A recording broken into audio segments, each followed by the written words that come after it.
बिस्मिल्लाहिर्रहमानिर्रहीम, अस्सलाम वालेकुम। प्रोग्राम ज़ेरे बहस में खुश आमदीद। मैं हूँ आपका मेज़बान ज़ौक अहमद। नाज़रीन, रमज़ान से पहले हम देख रहे थे कि अपोजिशन की जानिब से कुछ मेल मुलाकातें हो रही थी और अपोजिशन बहुत पुरुमीद थी, उनकी बहुत सी जमातें पुरुमीद थी कि हमारे रमज़ान के अंदर कोई ऐसे मामलात तय पा जाएंगे जिसके बाद हम ईद के बाद फिर हुकूमत के ख़िलाफ़ एक ग्रैंड अलायंस बनाएंगे और हुकूमत को टफ़ टाइम देंगे।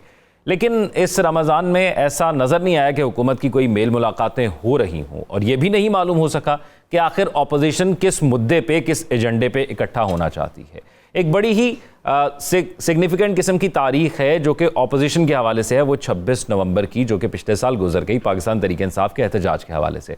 हम बारहा यहाँ पर बात कर चुके हैं कि 26 नवंबर से पहले की पाकिस्तान तहरीक इंसाफ की एहतजाजी सियासत और उसके बाद की पाकिस्तान तहरीक इंसाफ की एहतजाजी सियासत या अपोजिशन की सियासत, उसमें बहुत सी चीज़ें मुख्तलिफ हैं। उसके बाद वो हुकूमत के साथ टेबल पर बैठे भी, मुज़ाकरात भी हुए, लिख कर भी दिया गया, वो मुज़ाकरात कामयाब नहीं हुए। फिर उसके बाद कहा गया कि अब अपोजिशन के साथ बैठकर कुछ करेंगे। लेकिन अब जो बयानात खुद पाकिस्तान तहरीक इंसाफ की जानिब से आ रहे हैं, ऐसा लग रहा है कि अपोजिशन या तो मानी नहीं या पाकिस्तान तहरीक इंसाफ चाहती नहीं कि वो अपोजिशन के साथ चले, या कुछ लोग पाकिस्तान तहरीक इंसाफ के अंदर से नहीं चाहते कि पाकिस्तान तहरीक इंसाफ और अपोजिशन या मौलाना फजल रहमान या कोई और अपोजिशन की जमात साथ चलें। क्योंकि जो बयानात या जिस किस्म की तफरीक उस जमात के अंदर आ रही है पाकिस्तान तहरीक इंसाफ, शेर अफजल मरवत साहब कह रहे हैं जी कि फॉरवर्ड ब्लॉक बनने जा रहा है ईद के बाद, उनको पार्टी ने डिसऑन भी किया हुआ है। दूसरी जानिब सलमान अकरम राजा साहब के हाथ में सारी भाग दौड़ संभाली गई है, दी गई है। लेकिन वो बाबर अवान साहब की जब उस दिन मुलाकात होती है तो वो कहते हैं कुछ मुलाकातें ऊपर से कराई जाती हैं।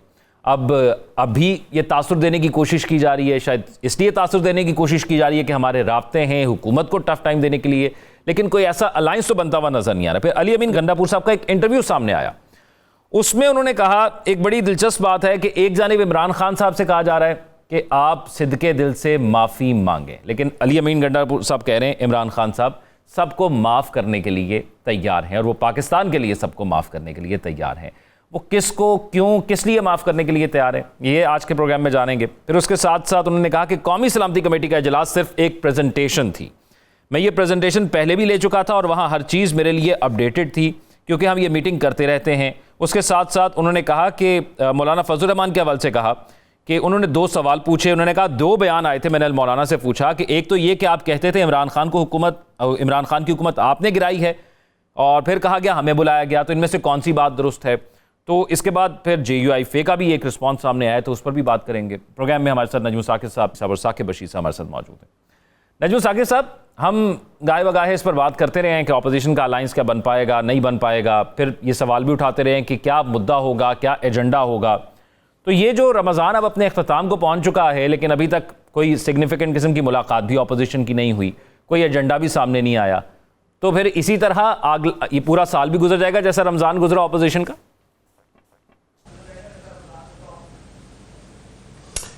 देखिए, सबसे पहले ये देख ले कि आप किस अपोजिशन की बात कर रहे हैं, और ये अपोजिशन जो है, इस नाम की चिड़िया कोई मौजूद भी है कि नहीं। क्या वाकई पाकिस्तान में इस वक्त पार्लियामेंट में, जो कि कभी कभार पता लगता है कुछ हो रहा है पार्लियामेंट में और उसमें अपोजिशन नाम की कोई चीज़ है, उस पर जब लीडर ऑफ द अपोजिशन खड़े होकर बोलते हैं तो क्या वो मौलाना फजल रहमान के मसाइल पे बात करते हैं? क्या वो जमात इस्लामी के मसाइल पे बात करते हैं? क्या वो दूसरी जमातों के बारे में बात करते हैं कि नहीं? क्या अपोजिशन ये पार्लियामेंट में है या सड़कों में है? क्या सड़कों पे फैसले हो रहे हैं? और फिर जब हम बात करते हैं जमात इस्लामी की मिसाल के तौर पे, तो वो तो रावलपिंडी में आ जाते हैं, यानी कभी कभार आके कहते हैं जी महंगाई ख़त्म करेंगे, और उस वक्त तक नहीं उठेंगे जब तक महंगाई ख़त्म नहीं होती। 4-5 दिन बाद अल्लाह अल्लाह खैर सल्ला शरबत शुरबत पी के चले जाते हैं। इधर से मौलाना साहब देखें, आप उनको देखें, मौलाना साहब को कभी भी अंडर एस्टिमेट ना कीजिएगा।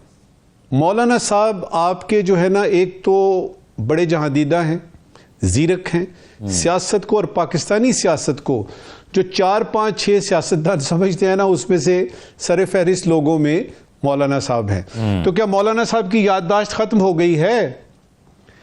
ये जो PTI की हुकूमत थी जो 3.25 साल, पता नहीं 4.25 साल कितने चली, उसमें मौलाना साहब के बारे में क्या अलकाबात इस्तेमाल हुए, मौलाना साहब की पार्टी के साथ क्या सलूक हुआ, क्या मौलाना साहब भूल गए हैं? क्या मौलाना साहब को ये भूल गया है कि मरकज की तो पॉलिटिक्स बाद में आती है, वो तो सूबे की पॉलिटिक्स, खासतौर पे केपी की, उसमें डेरा इस्माइल खां, उसकी पॉलिटिक्स उनके लिए ज़्यादा अहम है, क्या वो भूल गए हैं? उस पे ये कि गंडापुर साहब जो आपके हैं, जो चीफ मिनिस्टर हैं वहाँ के, उनके जो प्यार मोहब्बत के सिलसिले हैं मौलाना साहब के साथ, वो कौन सी बेलें चढ़ा रहे हैं? पीटीआई को देख लीजिए, पीटीआई के अंदर इतना खलफशार है, अभी तक समझ नहीं आ सकी। अभी फिर पता लगा कि जी सलमान अकरम राजा साहब ही वाहिद आदमी होंगे। किधर गए शिबली फराज साहब, उमर अयूब साहब, किधर गए वो आपके जो चेयरमैन हैं इस वक्त, वो किधर हैं? खोसा साहब किधर हैं? और कुछ वकला हजरात बड़े जयीद किस्म के इसमें थे, वो आते हैं, आके चले जाते हैं, उसके बाद समझ नहीं आती वो कहाँ गए हैं। जेल में मुलाकात कराने किसकी जिम्मेदारी है? बाहर निकलते हैं, बात करते हैं और उसकी रद्द आ जाती है, क्योंकि उनकी बहनें जो उनकी हमशीरान हैं वो बीच में आ जाती हैं, फिर उनकी बेगम आ जाती हैं बीच में, फिर ये सारी बातें गड़बड़ हो जाती हैं और कुछ निकलता कुछ भी नहीं है। और आखिर में ये होता है कि पहले खान साहब से बात करेंगे, फिर बात होगी। खान साहब से बात करके आते हैं, एक आदमी कोई शेर अफजल मरवत जो है, वो जिसकी समझ ही नहीं आ रही, कभी पीपल्स पार्टी के साथ बैठे होते हैं, कभी वो गबोल साहब के साथ हैं, फिर वो कहते हैं छोड़ दूंगा, फिर कहते हैं खान की आखिरी तक। यकीन कर लीजिएगा कि अपोजिशन नाम की इस वक्त कोई मुजतमा किस्म की अपोजिशन नाम की कोई चीज़ मौजूद नहीं है। और अगर वो कोई चीज़ मौजूद नहीं है तो क्या इत्तेहाद हो जाएगा? अब उसकी भी सुन लीजिए। वो एक बनी थी तहरीके तहफ़्फ़ुज़ आईन पाकिस्तान जी, बड़े धड़ल्ले से कहा गया था जी कि हम आईन पाकिस्तान का तहफ़्फ़ुज़ करेंगे। उन्हीं लोगों में से वो लोग थे जिन्होंने 26वीं तरमीम यानी आईन में तरमीम भी करा दी। वो अभी तक कायम है, वो किधर है? उसको हमने मुतहर्रक क्यों नहीं देखा? उनके अज़ाइम क्या है? फिर आ जाइए इस पे कि अगर पीटीआई और मौलाना जिसकी आप बात कर रहे हैं, JUFI, ये जो JUIF है, ये दोनों पार्टियां क्यों मिलेंगी? इनके क्या, देखिए मुलाकात क्यों होती है? एक होती है दिखावे के लिए, ऊपर से ऑर्डर आता है मिल जाए, मिल जाते हैं। एक होता है कि आपके मफादात मिलते हैं। क्या मौलाना साहब चाहते हैं कि खान बाहर आए? क्या मौलाना साहब चाहते हैं कि 26 मई की ये पख उतर जाए? क्या मौलाना साहब चाहते हैं कि पीटीआई को दोबारा हुकूमत मिल जाए? क्या मौलाना साहब चाहते हैं कि पीटीआई के जितने उनके हैं वो जो प्रोटेस्ट हैं या उनके एहतजाज हैं जिनमें वो बातें करते हैं, वो सारी मौलाना साहब मानते हैं? उनमें से एक भी नहीं मानते।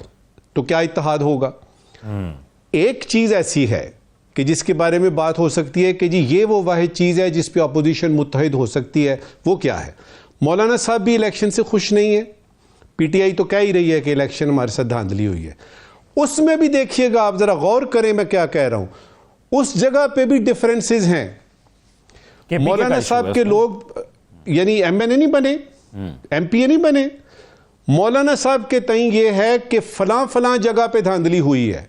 पीटीआई कह रही है फलां फलां, पीटीआई कहती है कि जो आपकी यानी इसकी केपीके की गवर्नमेंट है, ठीक है, इसमें धांधली हुई है। उस जगह पे भी के इलेक्शन करवाने हैं, आपके डिफरेंसेस हैं। तो मैं ये कहूँगा कि ईद के बाद इंशाअल्लाह ताला हम ये बातें तो सुनेंगे, लेकिन ये इत्तेहाद बनता हुआ नज़र नहीं आता।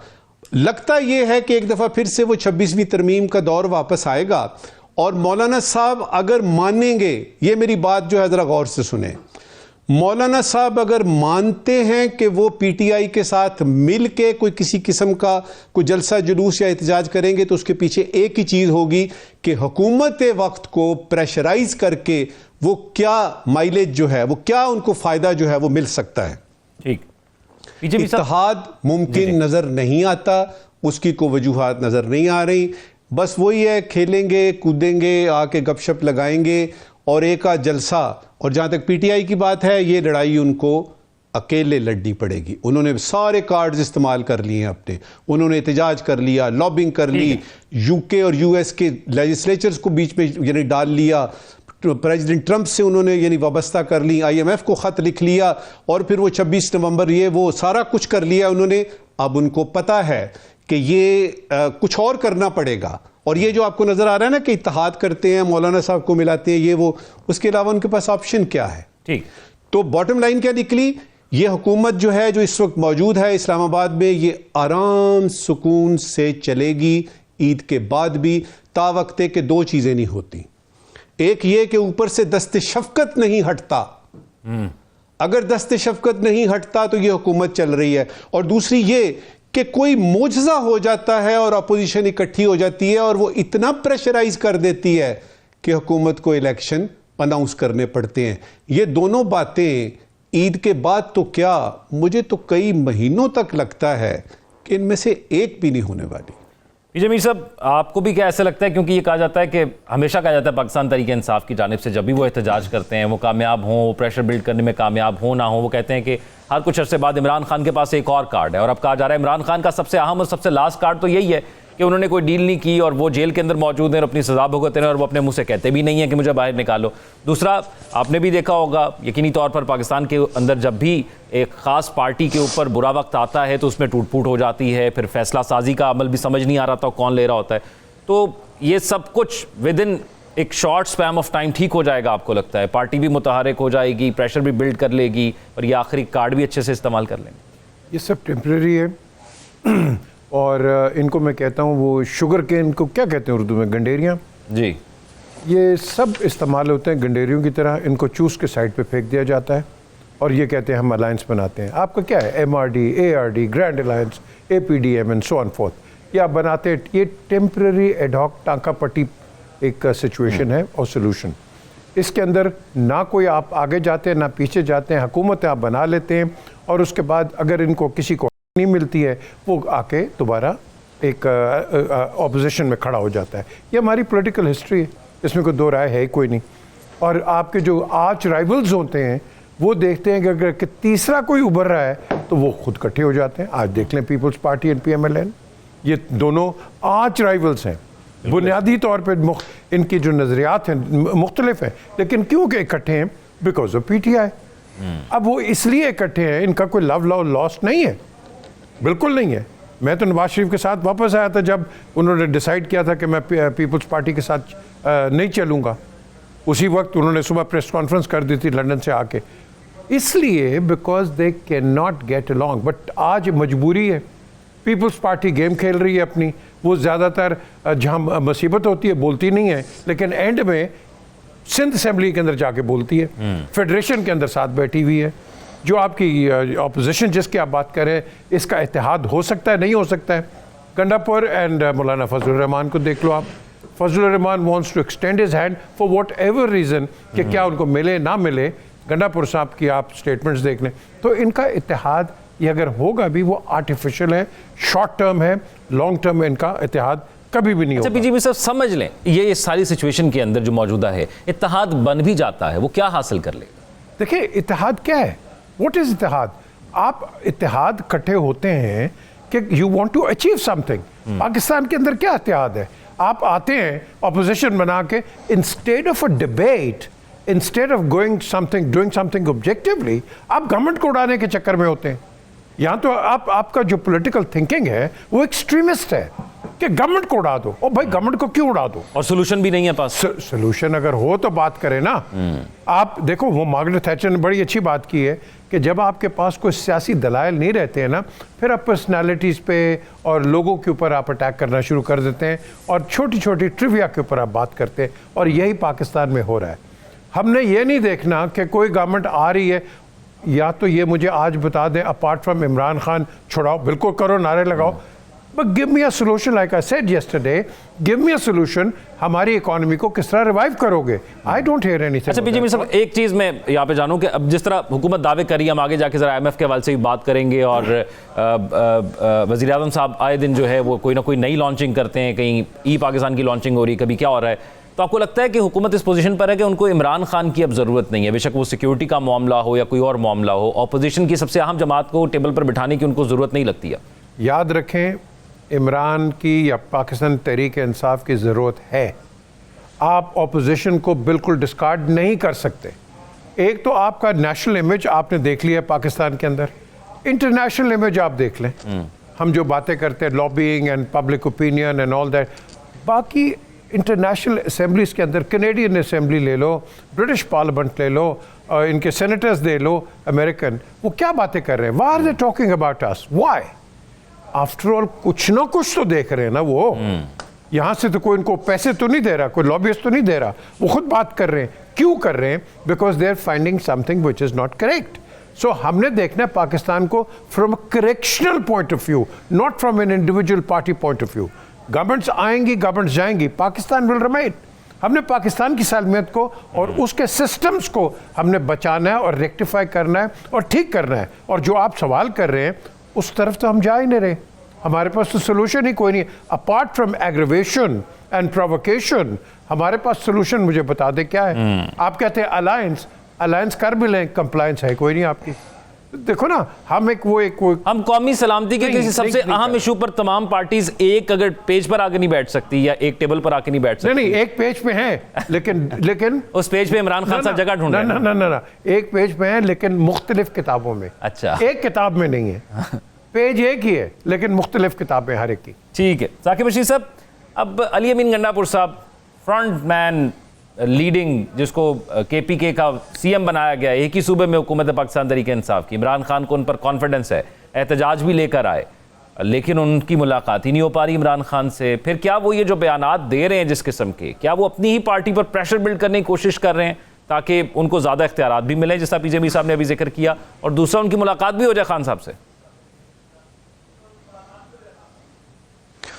एक चीज़ तो मेरे ख्याल में बड़ी वाज़ेह है कि इमरान खान साहब जब भी बाहर आएंगे तो बाहर PTI का स्ट्रक्चर भी तब्दील होगा, लोग भी तब्दील होंगे जो लीड कर रहे हैं, या खैबर पख्तूनख्वा में भी जब वो तब्दीली आ सकती है मुमकिन तौर पर, क्योंकि वो ख़ुद देखना शुरू कर देंगे कि चीज़ें किस तरफ जा रही हैं। तो एक तासुर है कि शायद बाहर बैठी क़यादत में से भी कुछ लोग जो है वो नहीं चाहते कि ठीक है निज़ाम जिस तरह चल रहा है, इमरान खान साहब अंदर हैं, उनको चीज़ें उस तरह कम्युनिकेट नहीं हो सकती, वो देख नहीं सकते, और जूं का तूं ही जो है चलता जा रहा है। उसकी ज़िंदा मिसाल ये देख लें कि एक जो PTI है उसकी जानिब से ये कहा गया रमज़ान से पहले कि हम एक बड़ी अपोजिशन अलायंस बनाने जा रहे हैं, और अपोजिशन अलायंस में जो उनका एक मुतालबा होगा वो इमरान खान साहब की रिहाई है। और अपोजिशन अलायंस तब मजबूत होगा जब मौलाना जो है वो उसमें उसका हिस्सा होंगे, वगरना तो शाहिद खान अब्बासी साहब और दूसरे तीसरे सारे महमूद खान चकजई साहब वो मौजूद हैं, वो उस तरह मजबूत नहीं है। तो इट मीन के वो मौलाना को कन्विंस करने की कोशिश कर रहे थे। मुझे याद है कि एक दफ़ा इमरान खान साहब ने कहा भी कि मौलाना फजल रहमान और महमूद खान चकजई इनसे मुलाकात अरेंज करवाई जाए अडियाला जेल में, अगरचे वो मुलाकात नहीं हो सकती थी लेकिन उन्होंने कहा था। फिर उन्होंने 2 दफ़ा ये अली अमीन गंडापुर को कहा कि आप अपनी जो आप बतौर खैबर पख्तूनख्वा वज़ीर आला के तौर पर एक्ट करें, ना कि एक MNA जो है वो या MPA जो है वो डेरा इस्माइल खान का उसके तौर पर जो आप वहाँ पे मौलाना को टारगेट कर रहे हैं क्योंकि आपके मुकामी तौर पर वो मुखालिफ हैं। तो उन्होंने 2-3 दफ़ा इनको रोका। तो अब इसके बावजूद भी अगर वो बयान दे रहे हैं, एक दफ़ा नहीं 3-4 दफ़ा पिछले 1-2 हफ्तों में उन्होंने स्टेटमेंट्स दी हैं, और जो JUIF है उसको ये स्टेटमेंट ये देना पड़ी कि इमरान खान साहब के रोकने के बावजूद अली अमीन गंडापुर ये बयान दे रहे हैं और वो ये नहीं चाहते कि ये अलायंस आगे बढ़े। और ये चीज़ हमें हकीकत में भी बज़ाहिर जो है वो नज़र आती है कि अली अमीन गंडापुर के स्टेटमेंट्स की वजह से PTI और मौलाना की कुर्बतें नहीं बढ़ सकती आगे, क्योंकि आखिरकार वो वज़ीर आला खैबर पख्तूनख्वा हैं, एक सूबे के वज़ीर आला है। इसी तरह शेर अफजल मरवत जो है वो बज़ाहिर ऐसे लगता है कि अली अमीन गंडापुर या उसके करीबी कैंप के हैं, जो डायरेक्टली PTI की जो पॉलिसीज हैं इमरान खान साहब के हवाले से या बाकी उनको हिट कर रहे हैं।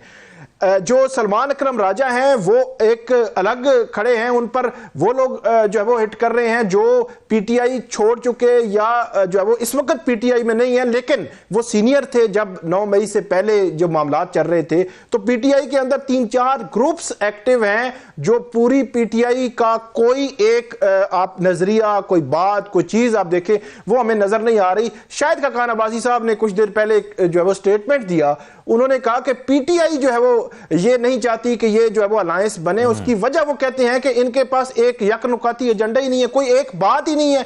हर लीडर, हर वकील, हर कोई जो है वो अपनी अपनी बात किए जा रहा है कि हमने आगे कैसे बढ़ना है। तो ये मल्टीपल फैक्टर्स हैं जो अपोजिशन अलायंस ना बनने की बड़ी वजह जो है वो बाज़ाहिर नजर आते हैं। और अपोजिशन अलायंस नहीं बनता एक चीज मैं जानना चाहूंगा, साहब की रिहाई तो वैसे भी कोई मैं एक चीज जानना चाहूंगा आपसे यहाँ पे कि एक तो ये है कि किसी भी अहम मामले पर इमरान खान से मुलाकात नहीं करवाई जाती पाकिस्तान तहरीक इंसाफ के जो मेंबरान हैं, ये इमरान खान से कम मुलाकातें होने का नतीजा है जो हमें इतनी चीज़ें नज़र आ रही हैं बिखरी हुई? और दूसरा, क्योंकि हमें याद है कि नवाज शरीफ साहब जब मुल्क से बाहर होते थे, इलाज कराने के लिए गए हुए थे, तो कोई भी अहम फैसला होता था तो तमाम PMLN जो है वो वहाँ पर जाकर मीटिंग करती थी और फिर वो फैसला लिया करते थे। तो यहाँ पर ये जो एक गैप पैदा हो गया, इसकी वजह से मसला हुआ है। बिल्कुल यही गैप है जो जिस वजह से चीज़ें आगे नहीं बढ़ पा रही, और बज़ाहिर ये पॉलिसी गवर्नमेंट साइड से नज़र आती है और उसका इम्प्लीमेंटेशन हमें नज़र आई कि पहले ये होता था कि वहाँ पे समातें होती थी मुख्तलिफ ट्रायल्स की, वो 16-17 फरवरी के बाद आज तक जो है वो समातें नहीं हुई। मेरे ख्याल में अप्रैल के मिड में जाकर उनकी तारीखें हो सकता है तब भी ना हो, और सिर्फ हफ्ते में एक मुलाकात है, उसमें भी इस दफ़ा हलीमा खान साहिबा को जब वो उनकी फैमिली को रोक दिया गया कि उनकी मुलाकात नहीं हुई और सिर्फ PTI के वकला की मुलाकात हुई, अदालती ऑर्डर्स पर भी अमल नहीं हुआ। तो ये जो गैप है ना कम्युनिकेशन का, कि वहां से इमरान खान साहब कोई बात करेंगे, क्योंकि PTI कहती है कि हतमी बात तो उधर से ही आनी है, उधर मुलाकात नहीं होती, तो चीजें जो है वो आगे नहीं बढ़ पा रही। आखिरी बात मैं ये करूंगा कि ये हमने देखा 2008 में जब पीपल्स पार्टी की गवर्नमेंट थी, 2013 में मुस्लिम लीग नून की थी, उसके बाद 2018 में PTI की गवर्नमेंट आई, तो जो यूसुफ रजा गिलानी साहब में 2011-12 में जाकर उनको नाहल किया गया, वो हटे, राजा परवेज अशरफ आ गए, वो तब्दीली आई, लेकिन 2008 से उनके खिलाफ एक कैंपेन थी अपोजिशन की, लेकिन 3-4 साल मामला चलते रहे। नवाज शरीफ साहब की गवर्नमेंट थी 2013 में, 2014 में इतना बड़ा धरना हुआ, सारी चीजें हुई, इसके बावजूद 2016 तक उन्होंने निकाल दिया, तकरीबन 3-3.5 साल।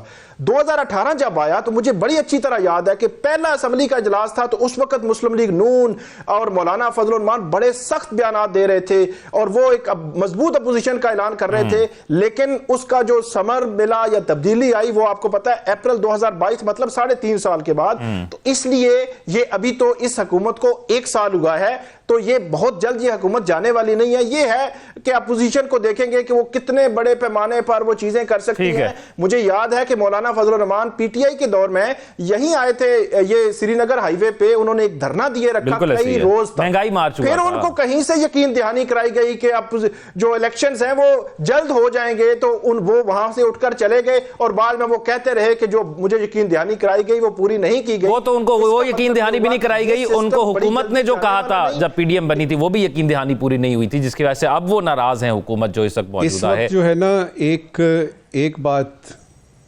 जी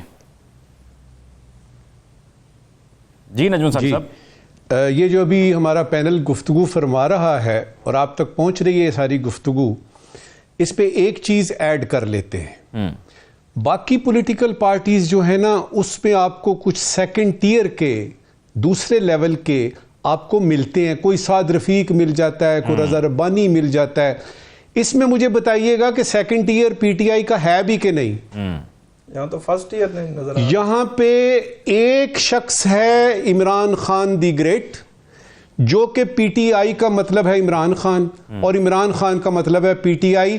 तो जब आप ये कहते हैं कि खान जेल में है तो यकीन कर लीजिए, क्यों नहीं आपको यकीन आता कि अगर खान जेल में है तो पूरी PTI जेल में है।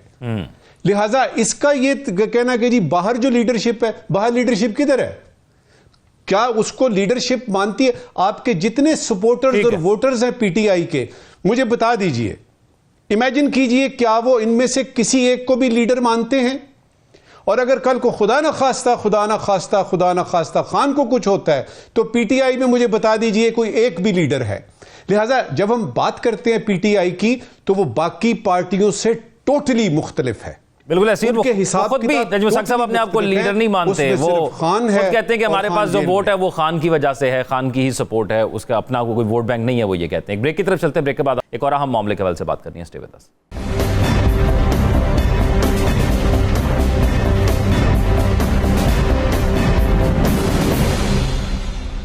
ब्रेक के बाद खुशामदीद नाज़रीन। तकरीबन 24 दफ़ा हमने IMF के प्रोग्राम में IMF से कर्जा लिया, पाकिस्तान को मुस्तहकम करने के लिए, पाकिस्तान को तरक्की की मनाजिल तय करने के लिए और पाकिस्तान की ऊंची उड़ान के लिए। और यकीन मानिए 24 दफ़ा ये कहा गया कि ये आखिरी IMF प्रोग्राम है। मेरे वज़ीर आज़म ने इस दफ़ा फिर कहा और दुआ की कि मैं दुआ करता हूँ कि ये आखिरी IMF प्रोग्राम हो। साथ उन्होंने ये भी कहा कि कर्ज़ों से मुल्क नहीं चलते, ये तो सिर्फ थोड़ा सा मुस्तहकम करना होता है। अगर कर्ज़ों से मुल्क नहीं चलते तो जिन चीज़ों से मुल्क चलते हैं क्या हम उसको भी बैलेंस कर पाए हैं या नहीं? अगर कोई तामीरी तनकीद भी कर रहा हो तो उसके सामने पीका कानून खड़ा है। दूसरी जानिब अगर हमें अपने एक्सपोर्ट को बढ़ाना है तो खित्ते में जो हमारे कंपिटिटर्स हैं उनके मुकाबले में आप देखें कि हमारे यहाँ प्राइसेस क्या हैं इलेक्ट्रिसिटी और दीगर एनर्जी रिसोर्सेज की, क्या हम वो प्राइसेस पूरी दुनिया के अंदर फिर जब एक्सपोर्ट करेंगे तो compete कर सकते हैं। फिर हम चाहते हैं IT इंडस्ट्री को फ़रोग दें। पाकिस्तान में इंटरनेट की सूरत हाल को देखकर आपको जवाब मिल जाएगा कि हम कितने सीरियस हैं। फिर हम सरमायाकारी लाना चाहते हैं लेकिन हमारे यहाँ अमन व अमान के मसाइल हैं। फिर हम इंटेलिजेंट माइंड्स को पाकिस्तान में पाकिस्तान की तामीर व तरक्की में बेहतरीन किरदार अदा करने के ख्वाहां हैं, लेकिन हमारे पास तो जॉब अपॉर्चुनिटीज़ ही नहीं है। वो क्रिकेट में जो टर्म यूज़ हो रही है, जो हमारे क्रिकेट के कप्तान ने कह दी थी कि हम या तो लर्न करते हैं या विन करते हैं, तो मुझे सियासत में भी ऐसा कर रहा है कि हम लर्न नहीं कर रहे हैं, परफॉर्म नहीं कर रहे। पीजे मीर साहब, मेरे वज़ीर आज़म ने बहुत से दावे किए हैं गुज़िश्ता इस हफ्ते में एक तकरीर के दौरान। उन्होंने कहा कि कर्ज़ों से कौमें तरक्की नहीं करती, दुआ है IMF का मौजूदा प्रोग्राम आखिरी हो, कर्ज से निजात के लिए जान लड़ा दूंगा, कर्ज़ों से तरक्की नामुमकिन है, जान छुड़ाना होगी। क्या हमारे पास उसका कोई रोड मैप भी है या जो माजी में हम सुनते रहे हैं दिल को तसल्ली देने के लिए, ये एक और तसल्ली है? आप IMF को कहते हैं कि हम IMF से छुटकारा हासिल करेंगे और 725 बिलियन का आपका शॉर्टफॉल है, 10.6% इस वक्त, जो कि आपने 9 महीने के अंदर FBR ने पूरा करना था। वो क्यों नहीं हुआ मुझे बताओ, ये किसकी गलती है? आपकी टैक्स कलेक्शन नहीं है। टैक्स कलेक्शन नहीं होती, आप और टैक्सेस लेवी कर देते हैं, अवाम पे और जोर पड़ता है। बात यह है कि आप कहते हैं कि हम IMF से छुटकारा करो, क्यों ना करो? शौकत अजीज ने किस तरह कर लिया था यार, पहले मुझे बता दो। वो को विस्केट था, कर लिया था उसने। द क्वेश्चन इज कि आप भी कर सकते हैं proviso. You got intelligent and good people working for you, आप नहीं कर रहे हो। अब बात क्यों आती है, मैं आपको छोटा सा एग्जांपल देता हूं। आपके पूरे पाकिस्तान में कराची से लेकर लंडी कोतल आपने एक फिक्स किया है जी कि डॉक्टर के पास आप जाएंगे 4,000 रुपया वो आपसे ले लेगा। बिल्कुल, आपको रसीद देता है वो जी। ये जितने भी देख रहे हैं, कोई रसीद दी है किसी डॉक्टर ने? 4,000 कैश लेके जेब में, मुझे बताओ वो पैसा कहाँ जा रहा है? FBR के पास जा रहा है? Where is your tax collection, where is your accountability? इस तरह आपके बड़े बड़े खांचे लगे हुए हैं। Is the government interested in catching them? No. The question is क्या आप खुद सीरियस नहीं है तो फिर आप कहते हैं IMF से निकलेंगे। भाई कैसे निकलेंगे IMF से? आप जरूर टैक्स लगाएं लेकिन अकाउंटेबल तो करें ना किसी को ना। आपने अकाउंटेबिलिटी नहीं की, टैक्स आप बढ़ाई जाते हैं, अवाम चीखें मार रही है। आपने कहा जी पेट्रोल कम होगा, मुझे बता दो कहाँ हुआ है? आपने 10 रुपए और ऊपर लेवी कर दी, यानी वो जो कम करना था वो ऊपर ही वो ऊपर उसके आगे। बिल्कुल तो अवाम चीख नहीं मारेगी तो क्या करेगी? सो इसके अंदर इस वक्त तो हमारा पता कौन जा रहा है? Salaried class. अच्छा पीजे मीर साहब, यहाँ पे एक चीज़ बताइएगा, ये जो कहते हैं 2013 से 18 का दौर था और नवाज शरीफ साहब कहते हैं कि हमने IMF से जान छुड़ा ली थी, खुदाफिज कह दिया था, अब भी गवर्नमेंट तो वही है, तो क्या उस टाइम क्या हुआ था और वाकई हमने अल्लाह हाफिज कह दिया था उनको, और इस दफ़ा भी क्या उसी किस्म की पॉलिसी कोई है? नहीं जी नहीं, ये देखें, ये मैंने कहा ना, कहने की बात है। आप फैक्ट्स एंड फिगर्स देखें, मिनिस्ट्री ऑफ फाइनेंस के फैक्ट्स एंड फिगर्स निकालें, आपको पता चल जाएगा। देखें कलेक्शन 28% जो है इस साल बेहतर हुई है, लेकिन that is not enough. That is not enough. One, आपकी पॉपुलेशन कंट्रोल कोई नहीं, आपका बूम इतना हो गया है, वो कहते हैं ना they don't make land any more but they are making people. इस पे आपने कोई कंट्रोल किया है? कहीं किया? आपके ईज ऑफ डूइंग बिजनेस जो पिछली गवर्नमेंट बड़ा शोर करती थी, ईज ऑफ डूइंग बिजनेस है इधर? बिल्कुल ईज ऑफ डूइंग बिजनेस नहीं है। ऐसे मौकों के ऊपर हमेशा टैक्स कट्स होते हैं ताकि आप SMEs को, कॉटेज इंडस्ट्रीज को ऊपर खड़ा करो। बिल्कुल ऐसे ही है, आप फैसिलिटेट करते हैं। नहीं जी, टैक्स लगा के आप उनके रिटर्न्स तो दे ही नहीं रहे हो वापस। वो टैक्स क्यों देंगे? वो तो ब्लैक मनी के अंदर चले जाएंगे, क्योंकि आपको वो रिटर्न को मिलेगा नहीं, तो so they won't reinvest in Pakistan. ठीक है। सो इस चीज को we go to start thinking. अच्छा, अब जो बजट्स हैं, मैंने हमेशा कहा है कि बजट को सबसे पहले बिजनेस वाले और बिजनेस कम्युनिटी के साथ डिस्कस करो। अब ये बिठाएंगे, 4 अप्रैल को बिठाएंगे कि जी पब्लिक हियरिंग के साथ ये जो टैरिफ्स हैं इनको डिस्कस करेंगे। और तो तुम पहले क्यों नहीं कर लिया भाई? 4 अप्रैल को ही करना था। अब ये कहते हैं कि जी 7 बिलियन रुपया आपको सैटरडे को और आ जाएगा। कहां से आएगा? पोर्ट्स के थ्रू आएगा। ये I mean we are talking टांका पट्टी। You got to be talking solid, और सॉलिड जॉक सॉलिड नहीं है कहीं भी। सॉलिड नहीं हो, जब तक नहीं होगा बेहतर नहीं होगा। नजमुल साकिब साहब, मेरे वजीर आजम कहते हैं कि आखिरी दम तक नौजवानों के हकूक़ की जंग लड़ता रहूंगा, आखिरी हद तक आपको कर्जों से निजात दिलाऊंगा, पाकिस्तान के नौजवानों को बाइज्जत रोजगार के हसूल के काबिल बनाना है, खादिम बनकर पाकिस्तान की खिदमत करता रहूंगा। तो आखिरी प्रोग्राम है सर ये IMF का। आप ये जब आखिरी प्रोग्राम की बात कर रहे हैं ना, मैं आपके वज़ीर आज़म और अपने वज़ीर आज़म की 2.5 महीने पहले जो उन्होंने कहा ये IMF का आखिरी प्रोग्राम होगा, 2 दिन पहले वो कहते हैं मेरी दुआ है कि ये आखिरी प्रोग्राम हो। तो बात अगर दुआओं तक पहुंच गई है तो मेरा ख्याल है माफ़ी मांग लेते हैं। वही प्राइम मिनिस्टर हैं जो बड़े धड़ल्ले से कह रहे हैं कि ये आखिरी प्रोग्राम होगा। डेफिनेटली उनके पास कोई प्रोग्राम भी होगा कि इसको कैसे इधर उधर करना है, इससे कैसे जान छुड़ानी है। अब अगर वो खुद दुआ पे आ गए हैं तो मैं और आप या पाकिस्तान का आम आवाम जो है वो क्या सोचे? नहीं साहब, एक चीज होगी, आपने कहा दुआ। दूसरी बात ये है कि जब दवा हम ले रहे थे, क्या हमें तबीब बदलने की जरूरत है? दवाओं का असर नहीं हुआ तो दुआओं पे आ गए। देखिए, हमें दवाएं तो ज़रूर बहुत सारी चाहिए, लेकिन मसला ये है कि हम दवा लेते हैं, दवा दाल वाले वाव अलिफ, हम दवा लेते हैं लेकिन बीमारी हमारी कहीं और है। ओके। वो बचपन में देखते थे ना आपको वो डॉक्टर जाता था, एक पिंक कलर का महलूल दे देता था और एक पुड़िया बना के उसमें वो चाहे या घुटनों में दर्द है, सर में दर्द है, कुछ भी है, वो बना के दे देता था। तो IMF भी कुछ इसी तरह की हमें दवाई देती रहती है।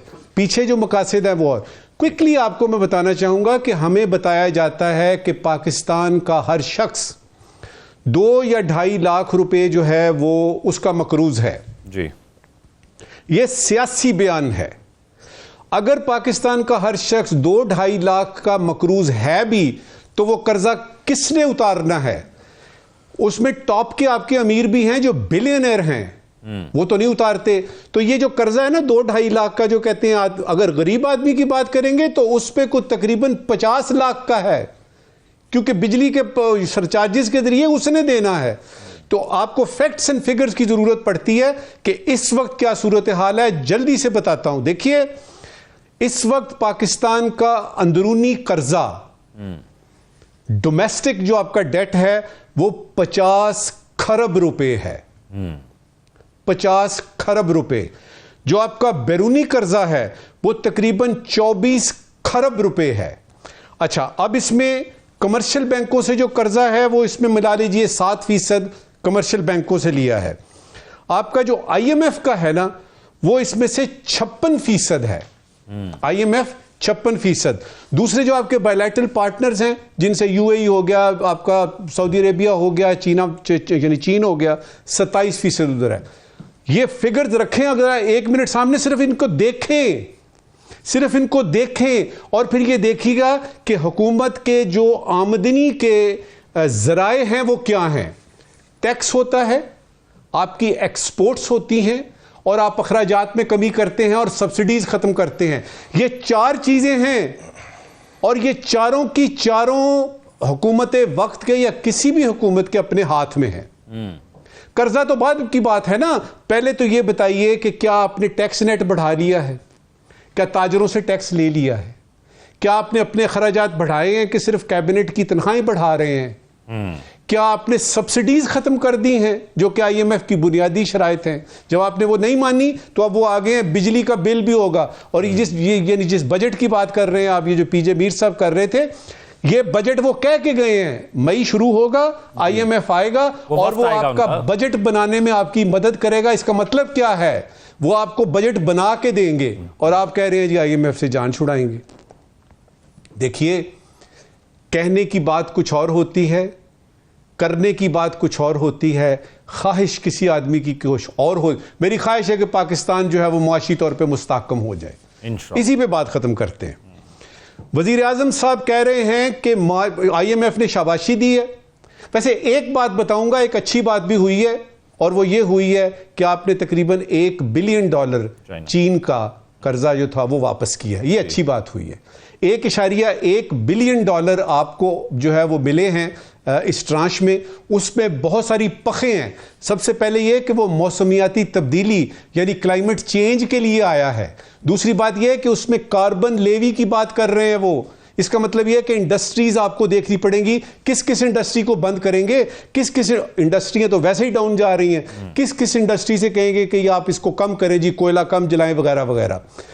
आखिरी बात इस वक्त की, वजीर आजम साहब ने फरमाया कि माशी इस्तेहकाम आ गया है। IMF ने शाबाशी दी है। IMF का वो बयान पढ़ता हूं और आपको खुद समझ आ जाएगी और आपके लाखों देखने वालों को कि क्या माशी इस्तेहकाम आया है कि नहीं। IMF क्या कहता है?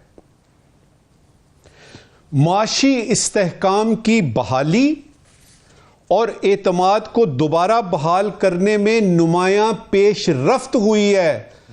वो ये कह रहे हैं पेशरफ्त हुई है, इसका मतलब है कि काम शुरू हुआ है। और हमारी हुकूमत क्या कह रही है? मुआशी इस्तेहकाम आ गया है। अब उस शाबाशी को भी ठीक तरह से ले लो यार। वो कह रहे हैं कि आपने पेशरफ्त की है और वो पेशरफ्त हुई है, पक्की बात है। लेकिन वो जो 1% 2% आपने 2023 के मुकाबले में 2024 में अच्छे फिगर्स दिखाए हैं, खासतौर पे फिस्कल डेफिसिट में, उससे मुआशी इस्तेहकाम आ गया है। ठीक है। मुआशी इस्तेहकाम के लिए दयानतदारी को बीच में डालिए और देखिए, और कम से कम 10 साल अपने सामने रखें। पेट पे पत्थर बांधना पड़ेगा, अखराजात कम करने पड़ेंगे, सब्सिडीज कम करनी पड़ेंगी, ये नेपोटिज्म फेवरेटिज्म को ख़त्म करना पड़ेगा, आपको टैक्स सबसे लेना पड़ेगा, गरीब आदमी से टैक्स का बोझ हटाना पड़ेगा। आपको खुशहाली के लिए अभी 10 साल तो बहुत यानी कम अरसा मैं बता रहा हूं, लेकिन कम से कम 10 साल के लिए पेट पे यानी पत्थर बांधने के लिए वजीर आजम साहब या मेरे जो मुल्क के सियासतदान हैं, ये जो करता धरता है, क्या आप तैयार हैं? और अगर आप तैयार हैं तो ये वाकईतन IMF का आखिरी प्रोग्राम हो सकता है। ठीक है, हमारे नाज़रीन सोशल मीडिया पर अपने फीडबैक से आगाह करेंगे। अपना ख्याल, अल्लाह हाफ़िज़।